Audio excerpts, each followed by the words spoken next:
Hi everyone, it's Nicole Spohr. Welcome back to my channel and another paper crafting video tutorial. Today we are going to be creating this really fun 5x7 Halloween card, doing a little mix and match of some newer product with some older.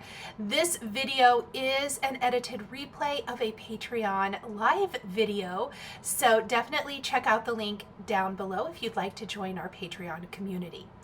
So what we're doing first is I have some Raven cardstock from Spellbinders, and I'm taking the Greenwich market frame, and I am taking the outer frame and the inner rectangle, lining those up. I just eyeball them, but then I do use the embossing folder to kind of make sure that I have them lined up so that once we have die cut the frame, we can then take the frame, place that into our Greenwich Market embossing folder, and you want to kind of stick it down there in the well, place it in there, make sure that it's evenly spaced, and then you're going to want to run this back through your die cutting machine. I'm using the Platinum 6, and we want to use the sandwich for a 3D embossing folder.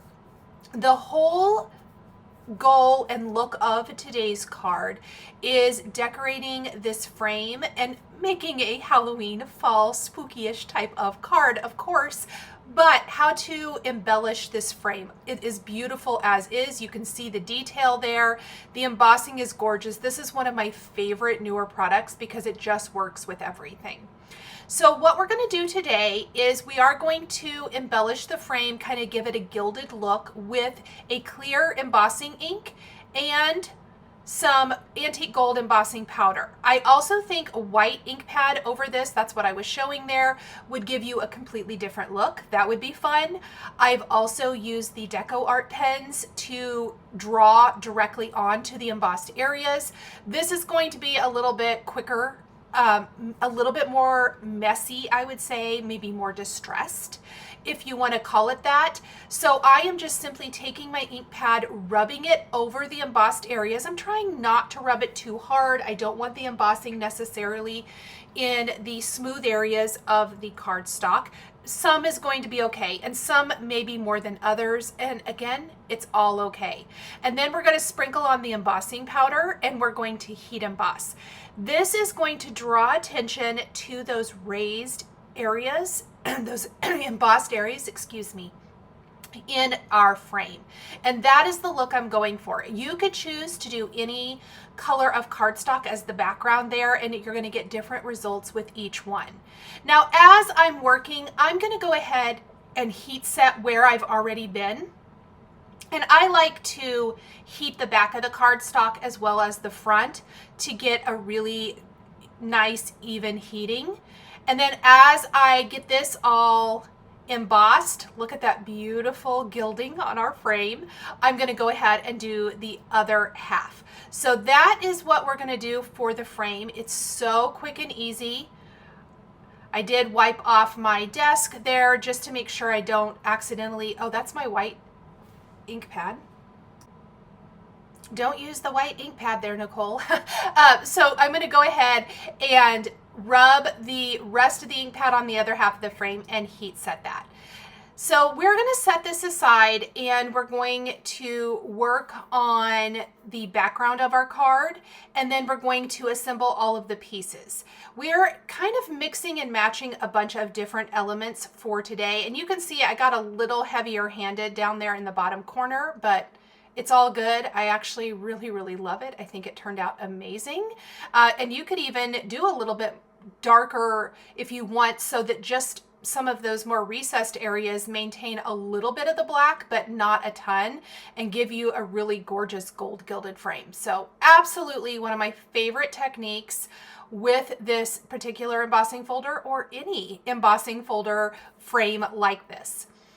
One of my all-time favorite embossing folders, just a straight embossing folder, we're not going to die cut it here, is this Patchwork 3D embossing folder. It was an embossing folder of the month at one point, I believe in 2025. I believe. It is available for purchase now, and it is phenomenal. So I have got my background panel here. I believe it's a 5x7, and I've embossed it. It looks like quilt blocks. It is just my favorite, whether you add any extra technique or not. I'm going to take a white ink pad and rub this over the surface, and it really draws out the design. This background would be great just with a little sentiment on it. Maybe you put a little needle thread, something like that to tie into the quilting look, and it is fabulous all on its own. Next, we're going to take some black soot distress ink, and we are going to distress the edges of our panel. We want to rough it up, grunge it up a little bit, give it a lot more interest. I love to do a direct to paper technique, and Halloween cards for me really lend themselves to a lot of distressing and inking. So this patchwork is going to be our background. Our Greenwich frame is going to go on top of this, and then we're going to fill the frame with all of our fun, cute little images, and we're going to talk about harvest magic here in a minute. I am going to take a little Raven splatter effects from Spellbinders and add a bit of that to my background as well. Remember, I was talking about all of the distressing for the Halloween, and we're going to set that aside to air dry while we work on assembling our pieces. So I pulled, and I think this again is another 2025 set from Spellbinders. It's called Harvest Magic, and it was a small die of the month. It is available for individual purchase now over on the Spellbinders website, and we are going to build this card from the jack-o'-lantern out, basically. My favorite kind of quote unquote coloring of the year for pumpkins is with a small detail blending brush and some inks. So you'll notice I am taking that Spellbinders mini blending brush, and I'm going in where there's naturally these little lines in the die cut piece and adding my dark color. Then I'm going to go in with a little bit lighter color, and we're just going to pull that color out a little bit. So these are the blending brushes from Spellbinders. They come in 3 sizes. They're the mini blending brushes, and I'm using the 2 smallest sizes. I use the smallest for my dark color, and I'm using kind of that medium one for my mid-tone color. I use these all the time. They are my favorite little blending brushes, and I love that you can really almost draw with them like you saw me do there. So it's a much more precise embellishment than using a more detailed, or pardon me, than using a bigger brush and just blending the color in.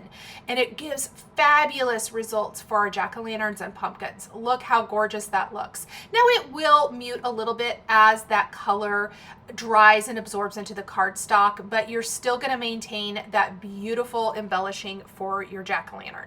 So for our pieces for the jack-o'-lantern, and it looks like I probably need to ink the top of the pumpkin as well, we have all of these little pieces here, and I'm going to share how they all go together. So we have some eye pieces, a mouth piece, and all of that. So let's start by layering the mouth. It's like the little rim, basically, and I'm going to do black. I know you could do kind of that lighter color, but what I'm imagining is the black is just going to set off the mouth and really make it showy. I'm not going so much for an actual looking jack-o'-lantern. I do want it to have that glow. That's why I've die cut the inside or the solid piece from Beeswax and the outer piece from Terra cardstock, but it just allows you to kind of have that depth and dimension. I'm adding now the little layering eye pieces. I put glue back behind and then just pick them up. And then when you place them over that backing piece, you can see how great that looks. There's a little tongue here that you can add for your jack-o'-lantern, which is also very cute. And then we want to kind of glue this in place. Now, before I glue it down, I got to thinking that solid yellow is probably going to be very distracting since I'm doing so much inking on this card. So I took a little honey ink and I'm just going in really roughly because you're only going to see little bits of that through those openings with my blending brush. And then I even took a little bit of the kind of nutmeg color that I've used on the pumpkin and blended that in to grunge it up, and maybe even a little gingerbread. I was really kind of playing around with color for this. I wasn't exactly sure what was going to work, and I like that a lot better than just the solid yellow back behind. I think it adds a lot of interest. So I'm going to pull that up a little bit so you actually see that in those openings for the mouth and the eyes. Okay, so once we have that, I am going to add a little bit of glue and glue that down in place. And I'm going to kind of just keep my glue around the bottom and sides because we are going to stick things coming out of our jack-o'-lantern. And so I don't want to glue that top part down and make it so that I can't get anything in there. Okay, so next, we are going to find the little cheeks for the jack-o'-lantern. There are a couple of little circle dies. I've die cut these from chiffon, and we're simply going to pop those on to the cheeks. Next, let's start building, or maybe not building, let's do a little foiling. I'm going to foil my sentiments. And I have talked about this in some of my other videos, but one of my all-time favorite Halloween sentiment sets, probably my absolute favorite, is this Halloween Icons press plate set from Spellbinders. It is several years old. It is not brand new. It is absolutely my favorite. You can foil or better press several of the sentiments at once and then die cut them with the coordinating die all at once. And my foil did fly off there. I think my fan was on in my room. But I'm grabbing some black cardstock, and we are simply going to foil these and get those die cut. We are going to end up with a few extra sentiments, but that is okay because I find uses for these all the time. I love the font, I love the size, and I love that the sentiments kind of have a worn, jagged edge to the ends of them. It's really cute and unique and works really, really well for Halloween cards. Now, I am taking in here, I was going to show that you could use the signpost from, I think that was the May or June of the month from Spellbinders. I just wanted to show this really quick. I will link this. I'm not using it, but if you wanted to make a Halloween signpost, instead of the luau signpost that was intended for, that signpost from that set is fabulous, and you could put all of your little Halloween signs on that. So just a little bonus idea, if you were building a different kind of card and you wanted to use multiple sentiments, really cute way to do that. Let's go ahead and ink up the top of our jack-o'-lantern now, just like the base. So going in, drawing in my darker areas, and the jack-o'-lantern has had a minute for that ink to dry, and you'll notice that we still have the fabulous definition. It's not as flat looking. It looks so much more interesting with that depth and dimension provided with our little bit of inking here. Oh my goodness, I love this so much. I think it's so pretty. Okay, so once we have our little pieces, and that other little piece I believe goes on our little kitty cat's head, if I'm not mistaken, we are going to grab our cat, and that is going to be the second piece or the first piece that we place inside the jack-o'-lantern, but it's the second piece to kind of build on. Everything else is going to be a supporting cast in this case. So we do have some little layering pieces I was showing there. Those are for the insides of the eyes. They are super teeny tiny, but I love the little look that adds. I also have a little piece that I'm going to place back behind the eyes to give the eyes kind of a little yellow glow. We're not going to do any inking for the kitty because it's black, and I don't think it really needs it in this case, but we will for some of the florals because this is a very floral heavy Halloween card design. Then we're going to put a little glue back behind where the nose goes, and we're just going to slip a pink circle back there. So the insides of the ear and the nose I did out of some chiffon, and I think they add some nice character to our sweet little kitty cat's face. And then we're going to tuck the kitty right inside like so. Then I have loads and loads of greenery here, and we're going to grab all of those. So we're going to start with a few pieces, and you'll notice that I'm not using green. I'm just using some browns, or this is kind of a rust color, this allspice, which is what I used for the jack-o'-lantern. And that's definitely on purpose. I kind of love the rusty colors over the green, just like you would see in nature as the leaves start turning and kind of turning brown or rust colored or whatever. So that is kind of the look I'm going for here. We've got some truffle leaves, fawn, beeswax maybe, or maybe that's Tuscan. We also, the greenery I'm using is going to be the Artichoke and Grasshopper cardstocks from Concord and Ninth. I think everything else is from Spellbinders. These greens just speak to me for fall cards. They're two of my favorites, fall and holiday. And so I've incorporated a couple of those in here, and I'm not switching my inks for the greenery. This is something that is going to be a huge time saver if you are not having to color coordinate every single ink color, like, you know, a dark yellow on yellow or a dark green on green. Use that same color. It's going to be really effective here.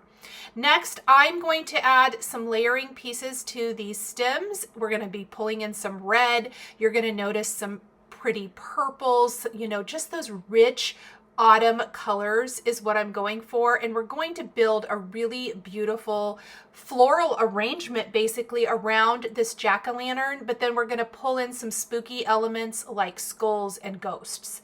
This is the kind of Halloween card I particularly love, and this card I think would be fabulous framed. One of the reasons I made this a 5x7 is because I thought you could slip this right inside of a 5x7 frame and you have some adorable artwork that you can tuck into your Halloween displays. Okay, so this is a couple of layering pieces for the center of what I'm making a sunflower, and I'm showing here the truffle is the lighter of the two brown colors. Dark chocolate is the Simon Says stamp cardstock that I am using for the dark color. It is just enough darker brown that it looks fabulous. Look like this. I absolutely love it. So just a little tip, if you are looking for a darker brown than truffle from Spellbinders, this dark chocolate from Simon Says stamp is a great one. Okay, one of the cutest elements in this set is, of course, the little jack-o'-lantern top on the kitten's head. So I did pop that in place. And then we've got some little purple flowers here.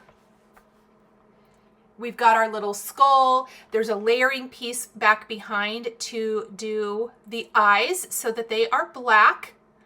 And my ghosts are out of vellum. I particularly like my ghosts out of vellum. Probably 90% of the time I will choose to do vellum instead of a white cardstock. It does depend on the card, but I just like that effect of being able to see through the ghost. And I think it's pretty effective. Okay, we have the majority of our elements, so we are ready to start assembling. I've got my frame, I've got my background, and we are going to be placing the frame even to the top and the sides of the card. We're going to put foam adhesive back behind it, and we are going to make it even with those, leaving a wider border around the bottom edge, and that's naturally going to be a perfect spot for our sentiments. So I'm using this thick foam adhesive from Simon Says stamp. I really love this one because the backing paper just peels right off. I love that about this foam tape. And we're going to pop this in place. I'm purposely going to put the heavier gilded area at the bottom where I'm tucking a bunch of stuff. I think it might disguise it a little, but you know, it looks great no matter what. Then we're going to start popping up the elements that go inside of the frame. I'm not going to put a backer in the frame. It's going to be pretty full, and I like seeing that little peek of the patchwork embossing in the background. So at this point, I think it's basically just let's tuck in all of these cute little elements and build up this scene. Starting, of course, with the jack-o'-lantern, we want to start with the bigger elements, and then we will start kind of filling in with all of our greenery. And I have the little pumpkin topper because I really like that kind of shoved or pushed over to the side, like the cat moved it out of the way so it could climb into the jack-o'-lantern. Because if you have a kitty, doesn't your kitty always try to climb into places it's not supposed to? I know that my son's kitties are forever doing that. Okay, and then before I attach my cat, this is a good opportunity to kind of play around with height. I naturally want the height of my florals to kind of fill in that frame. So I will be layering those there. I've added some foam to tuck the pumpkin topper down, and then we're gonna tuck the skull kind of right into the edge of the frame as well. I love how it's just kind of peeking from the side. And then I need to decide if I want to use two of them or not. A lot of times when I prep for a live or for a card, I will prep more than what I need. There's also those times I don't prep enough and I have to cut some more things. But at this point, I kind of think maybe I might just go with the one. And then we want to add a little greenery down here on the other side of the pumpkin as well. Just a little bit, just a fun little touch.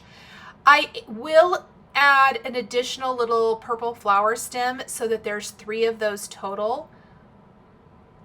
And you're kind of starting to see the vision come to life at this point, I think. So let's add a little bit over here. A little green sprig, a little purple flower. I did not die cut the flower centers for these little purple flowers. We are instead going to use gemstones for that, but there is a die, so if you want to die cut those flower centers, you can. And the florals from this set, used without your spooky elements, are fabulous fall florals.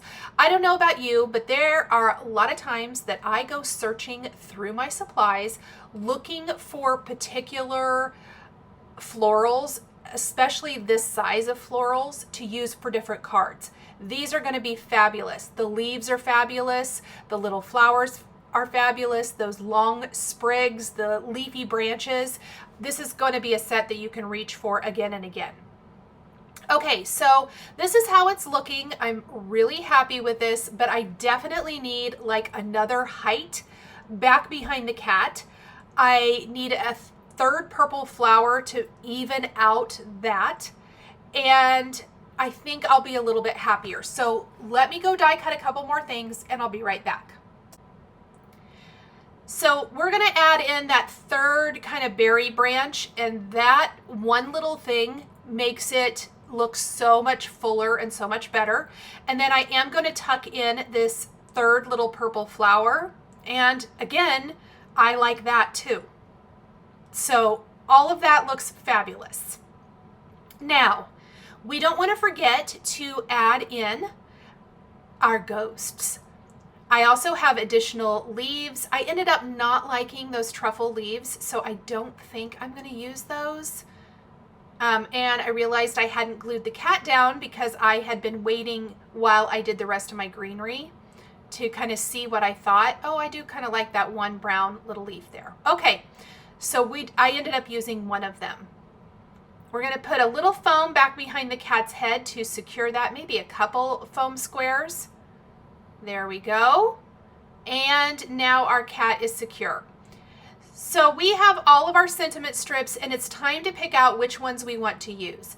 Now, the You're Wicked Cute is always my top contender, but I have used it so many times that I thought I should go ahead and use something else for this card. So let's add in our ghosts because they definitely really add a lot to this. We're going to trim up the ghosts and have some of them peeking in from like the top of the frame. Look how cute that is. We're going to have one coming up out of the floral arrangement, kind of like so. Let me kind of position that guy until I like the placement.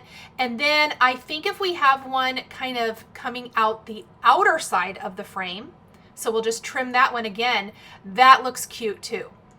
And you could keep the end part of the ghost if you want to tuck or glue some other little tails coming in from other places. That would be fun.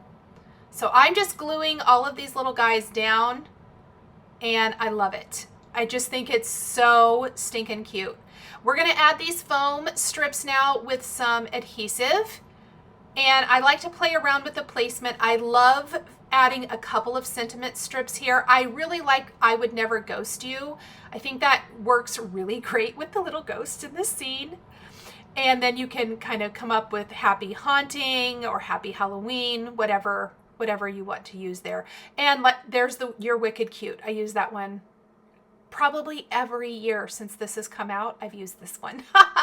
Okay, so we're going to take some thin foam adhesive strips, and we are going to glue or attach these to our card base. The final thing we're going to do after we have our sentiments in place is going to take those black gems, the Raven or Onyx gems from Spellbinders, and we want to add flower centers and then just a scattering of gems. They're going to give you just a little touch of sparkle, just a few. I think I did about 3 in the frame, 2 down below, and then of course we'll add some to the flower centers. And I know I forgot the purple flowers on camera, I think, but I do them before I photograph the cards. All right, so let's make a card base. I don't have any pre-made card bases for 5x7, and I love using my Spellbinders trimmer because you can cut and score with this trimmer. So I have a 8.5 by 11 sheet of cardstock here, and what we're going to do is we are going to trim it to 10 by 7, and along the 10-inch side we will score it. And I did cut it probably a scant smaller than 10 by 7 so that when I place my panel on it, because I think this fills the entire card front, there's not a border around it. The background was 5 by 7. I don't want any of the white border to show. So I like to just cut it slightly smaller, and that way you're not going to see a little white border stick out from any of the sides. I'm going to double check it, make sure I don't need to trim anything, and then we'll just glue it in place. And with an embossing folder background, I do sometimes think that they're a little tricky to get to stick in place. So just put some magnets on the corner or something heavy, let that sit for a few minutes, and you should be good to go. Thank you guys so much for joining me today for this Harvest Magic Halloween frame scene card showcasing Spellbinders products. The supplies I used are listed and linked below the video here on YouTube. Thanks for watching, and make sure to like and subscribe. We'll see you in the next one. Bye!